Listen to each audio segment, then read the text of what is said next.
All the major conference tournaments have concluded, so I thought this would be a good time to give some predictions on how the seeding could potentially play out on Selection Sunday. UCLA is back to being number one in the AP poll, and I expect them to be the number one overall seed. Securing a win over USC and getting the Big Ten title was the last piece of the puzzle. In a vacuum, South Carolina by far has the strongest resume. But UCLA has a pretty strong resume as well, while dominating South Carolina in a head-to-head. If the game was closer, I think South Carolina would have ran away with the number one overall seed, but UCLA took care of business in that game and the rest of their season. UCLA have only lost to one team the entire season, their rival in USC, but they beat them on the biggest stage while mowing down several ranked teams such as Maryland, Baylor, Ohio State, and Michigan State. I expect UCLA to be the number one overall seed, and it would be deserved. South Carolina took a tough out-of-conference schedule on top of playing in the best conference in the country, and they still excelled. South Carolina showed they were clearly the best team in the SEC when they annihilated Texas in the SEC championship. They have 16 quad one wins, which is the most in the country. I don't think they will get the number one overall seed over UCLA because two of their losses were blowouts, one of them being against UCLA, but they have clearly established themselves over every other team. USC was number one seed last year, and they will definitely be one this year. USC won the Big Ten regular season title, which is a very tough conference, and they are 13-1 against quad one opponents.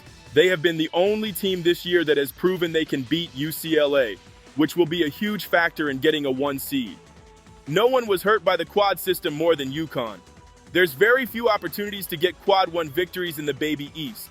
They are number one in net ranking, but when you compare the quality of wins of their games compared to Texas, it's not even close. Texas is clearly the one seed over UConn.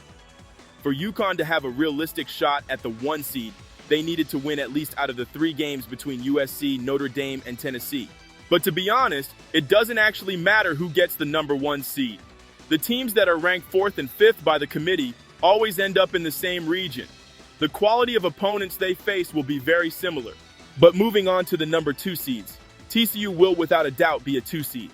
They have major conference wins against NC State and Notre Dame, and they dominated the Big 12 conference. The Big 12 is clearly a step below the other Power 4 conferences, which is why I don't think they have a real shot at the number 1 seed, but they will without a doubt be the highest 2 seed, not named UConn.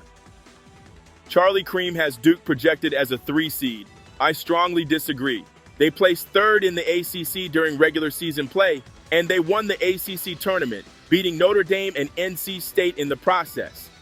If Duke isn't a 2 seed, then the committee might as well come out and say the conference tournament has no meaning.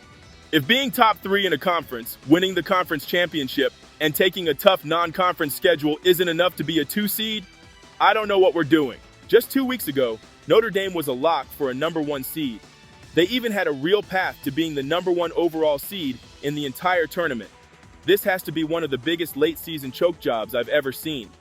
They lost 3 out of their last 5 games against teams they are clearly better than.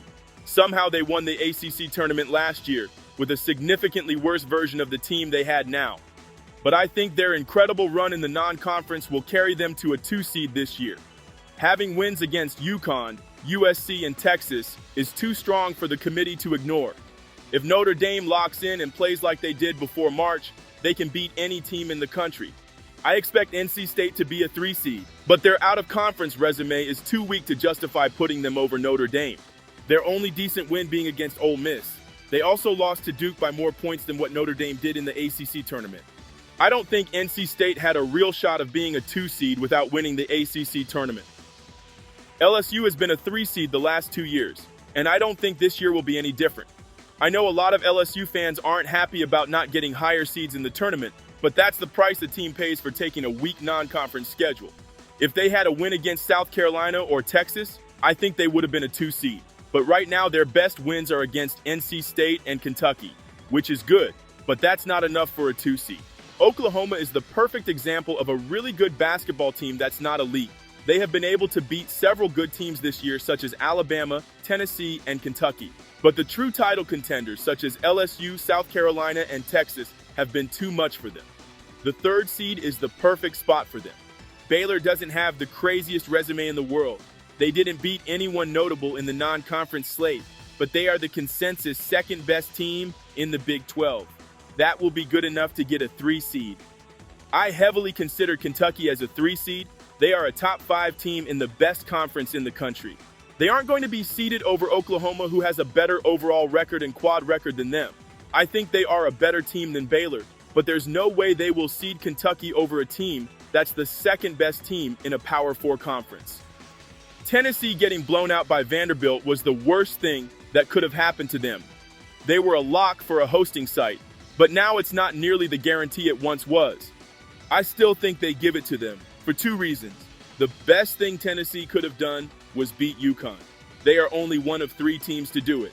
Their win looks even better now than they did when they first beat them because of how well UConn played since then. They also know that having Tennessee at a host site will sell a lot more tickets than, let's say, an Oklahoma State. I expect North Carolina to grab a 4 seed as well, which means they will get to host. The reason I don't think North Carolina will get higher than a 4 seed is because all their best wins are teams they also lost to. For example, they beat Florida State but also lost to them. They won the first meetup with NC State but then lost the second one. Duke was the same exact way. Their elite defense will make them an annoying Sweet 16 matchup if they end up getting that far. I have Ohio State squeezing in as the last number 4 seed. They continue their annual tradition of getting absolutely wrecked in the Big Ten tournament, but placing 3rd in the Big Ten regular season will be enough for the committee to overlook that. There's 2 teams I think barely missed a hosting site. If Iowa beat Ohio State, I think they would have gotten a number 4 seed. This is a team that's way better than what their record shows. They went on a bad losing streak in January, but after that they clearly established themselves as the 4th best Big Ten team. They also would have gotten more leeway than another team, because hosting at Iowa would make significantly more money than any other potential 4 seed would. They didn't need to beat UCLA in the semifinal, but getting swept by Ohio State will be a tough sell for the committee, and Maryland completely screwed themselves when they got blown out by Michigan. They without a doubt had a resume strong enough to host, but getting blown out by an unranked team is the perfect way to lose it. So to summarize, I project UCLA, South Carolina, USC, and Texas to be on the 1 seed line. The 2 seeds will be UConn, TCU, Duke, and Notre Dame. The 3 seeds are LSU, NC State, Baylor, and Oklahoma. I'll wrap up this video by going over what I think the regions will potentially look like. I based this off where I think the teams will be ranked from 1 to 16, and keeping in mind the fact that the committee tries to balance the conference members in each region. Selection Sunday is this week, and I'll definitely be revisiting this topic to see how my projections compare. But that's it for this video.